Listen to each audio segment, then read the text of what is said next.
दोस्तों, इस वीडियो में हम वैदिक संस्कृति या वैदिक सभ्यता के बारे में पढ़ेंगे। हड़प्पा सभ्यता या सिंधु घाटी सभ्यता।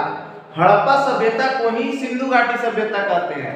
तो हड़प्पा सभ्यता या सिंधु घाटी सभ्यता के पतन के बाद जिस सभ्यता या जिस संस्कृति का विकास हुआ उसे वैदिक संस्कृति कहते हैं या वैदिक सभ्यता कहते हैं।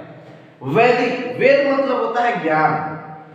वेद चार प्रकार के होते हैं: ऋग्वेद, सामवेद, यजुर्वेद और अथर्ववेद। वैदिक सभ्यता मतलब वेदों का सभ्यता, जब वेद की रचना हुआ।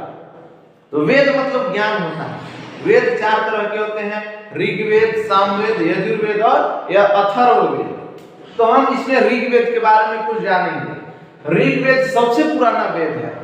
ऋग्वेद सबसे पुराना वेद है। ऋग्वेद की रचना 1500 ईसा पूर्व में हुआ। ईसा पूर्व माने ईसा मसीह के जन्म से पहले 1500 साल ईसा मसीह के जन्म के पहले ऋग्वेद का रचना हुआ, मतलब लिखा गया। ऋग्वेद में 10 मंडल है। ऋग्वेद में टोटल कितना मंडल है? 10 मंडल है। ऋग्वेद में प्रार्थना या सूक्त 1028 है। एक सूक्त में कई ऋचाएं होती है। ऋचा की भाषा प्राचीन संस्कृत थी, आज वाला संस्कृत नहीं, प्राचीन संस्कृत। ऋग्वैदिक काल में परिवार पितृसत्तात्मक था। ऋग्वैदिक काल में परिवार कैसा था लोगों का? पितृसत्तात्मक, मतलब पिता को ज्यादा वैल्यू दिया जाता था, पुरुष सत्तात्मक था। समाज में वर्ण व्यवस्था का प्रचलन था। ऋग्वैदिक काल में समाज जो था वो वर्ण व्यवस्था में बटा हुआ था। 4 तरह के वर्ण होते थे: ब्राह्मण, क्षत्रिय, वैश्य और शूद्र।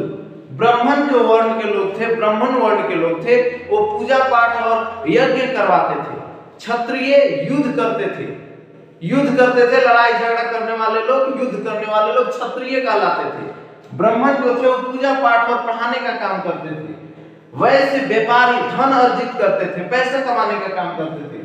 और शूद्र जो होते थे वो नौकर और जो निचले स्तर के काम होते थे उसे करते थे। ऋग्वैदिक काल में वर्ण भेद का आधार जन्म नहीं था, कर्म था। कर्म के आधार पर वर्ण का डिसीजन होता था। कैसा कौन काम करता है, पढ़ाने का काम कर रहा है तो उसको हम ब्राह्मण वर्ग में रखेंगे। क्षत्रिय युद्ध काम कर रहा है तो हम उसे क्षत्रिय में रखेंगे। लेकिन अभी क्या है? अभी जन्म के आधार पर हो गया। जन्म के आधार पर वर्ण का विभाजन नहीं करना चाहिए। लोग शूद्र में भी जन्म लेकर के यदि वो ब्राह्मण का काम कर रहा है, पढ़ाने का काम कर रहा है, यज्ञ करवा रहा है तो ब्राह्मण हो जाएगा। मतलब वर्ण का विभाजन जो है वो जन्म के आधार पर न करके कर्म के आधार पर करना बहुत ही अच्छा रहेगा अभी के समय में भी। तो ऋग्वैदिक काल में जो था ना, वो वर्ण का विभाजन जन्म के आधार पर नहीं था, कर्म के आधार पर था, जो अभी भी होना चाहिए। लेकिन लोग इसको क्या कर दिए? जन्म के आधार पर कर दिए। पंडित का बेटा पंडित ही होगा, ऐसा थोड़े होता है। ठीक है, पंडित का बेटा शूद्र भी हो सकता है और शूद्र का बेटा पंडित भी हो सकता है। ऋग्वैदिक काल में वर्ण भेद का आधार जन्म नहीं बल्कि कर्म था।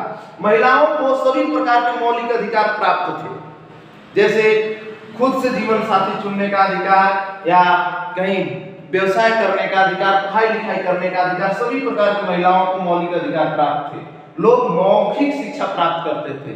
ऋग्वैदिक काल में लोग जो थे वो मौखिक शिक्षा प्राप्त करते थे। तो इस वीडियो में इतना ही।